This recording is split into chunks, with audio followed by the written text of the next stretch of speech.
I'm gonna do another video about this part two. So, Hadaya, I'm gonna say this. When it comes to your family, did they do a good job sending you to school? Making sure you go to school to become a nurse so you can be able to support yourself financially? Yes, they did. But everything else, they failed.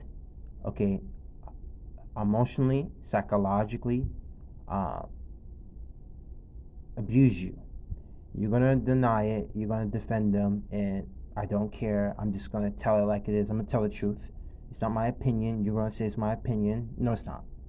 Um, the apple don't fall far from the tree, and that's really true.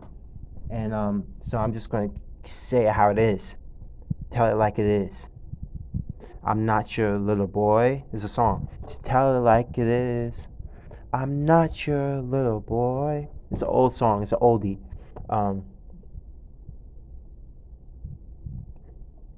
your body is here, but your mind is far away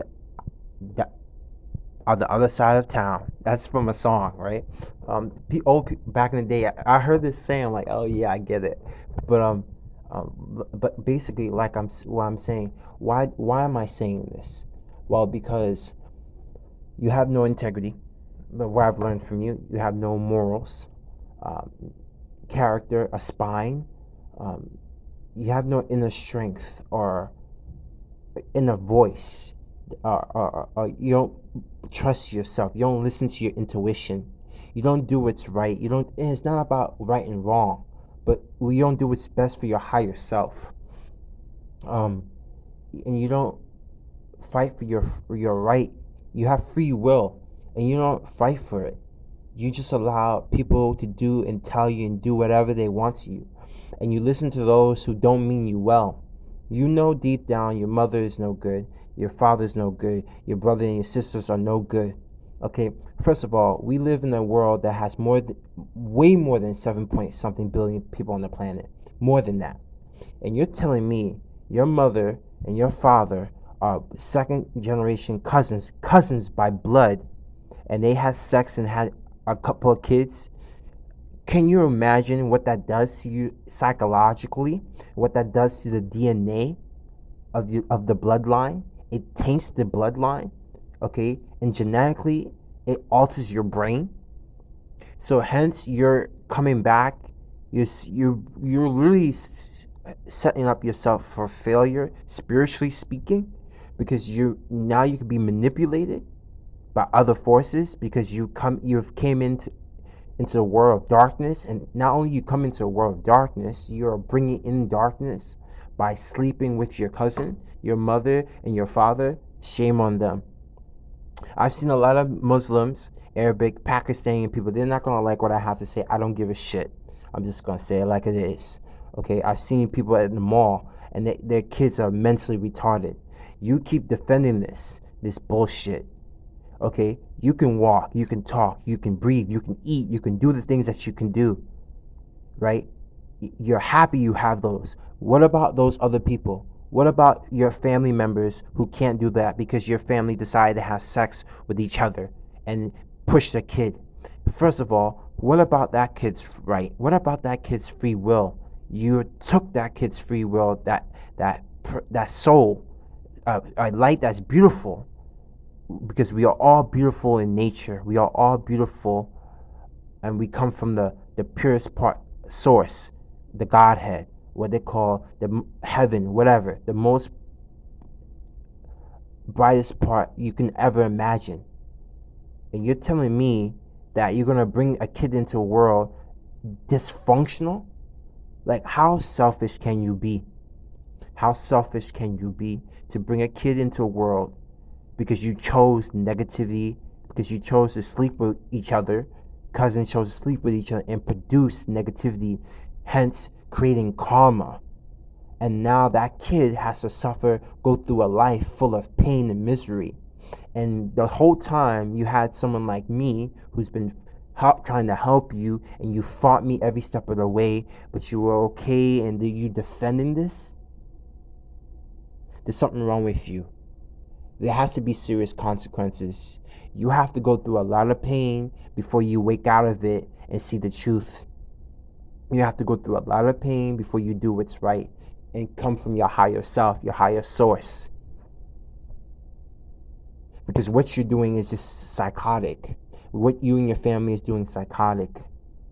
And the pain you and your family has caused me, you will get it back. And this pain will be repetitive in each incarnation. You believe that there's just one life and that's it, and you're going to heaven. You're not going anywhere because you haven't done the necessary changes to ascend. Because you don't want to ascend. You're willing to let your soulmate go, and when you know deep down that this person is here to help you. When you're willing to throw away something precious, there's bound to be pain. There's bound to be pain. There's bound to be suffering.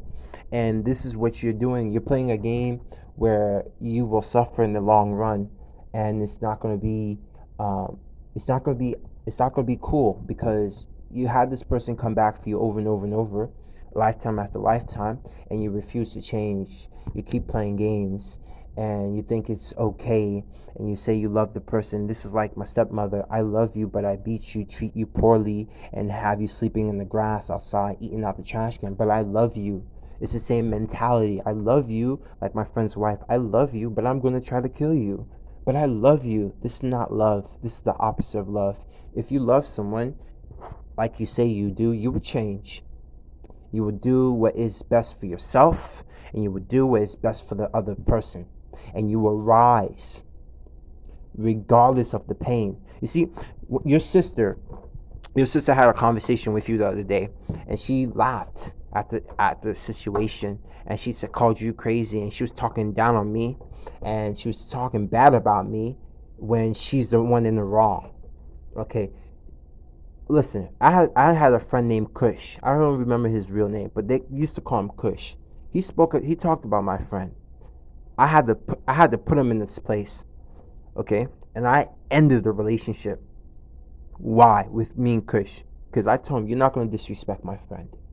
Okay? This is something, no. You're not going to disrespect him. Because first of all, this guy tried to help you. And this guy is a good man. When someone's a good man, when someone's a good person, you don't disrespect them. Okay? And you don't allow other people to disrespect them. And then you don't turn around, Hidayah, and disrespect them. Talking about, oh, poor baby, mocking them. Okay. You've done a lot of bullshit, a lot of underhanded, wicked bullshit. I'm surprised how you get up and look yourself in the mirror every day with that many lies. You lie so much, your eyes are full of shit. It's brown. It's darker than brown. I'm just disgusted. In fact, I'm disappointed. I'm disappointed at you because I thought you were better than that. I thought there were more to you when the first time I met you at RCC in front of that college. I saw something in you, but you showed me that you're just dark.